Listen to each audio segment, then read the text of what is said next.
Willkommen bei der Simplify Komplizen. Sicher haben Sie auch den einen oder anderen Lieblingsschuh. Was können Sie machen, damit Sie den möglichst lange tragen können?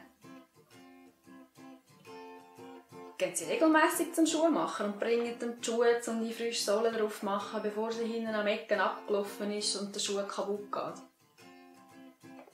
Ich habe diesen Schuh vor etwa 10 Jahren gekauft und ich habe ihn immer wieder zum frisch besohlen gebracht.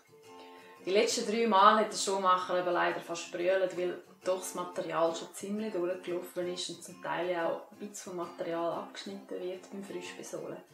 Also lange würde ich jetzt leider an dem nicht mehr Freude haben und würde ihn ersetzen.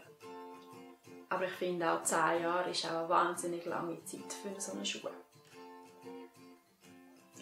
Der Vorteil an dem, der Schuh ist eingelaufen, ist sehr, sehr bequem und wenn Sie einen Stil haben und sich Schuhe wählen, die relativ zeitlos sind, klassisch halt, dann haben Sie lange an Freude und wenn Sie es immer wieder zum Schuhmacher bringen, zum Flicken, dann ist das eine super Investition.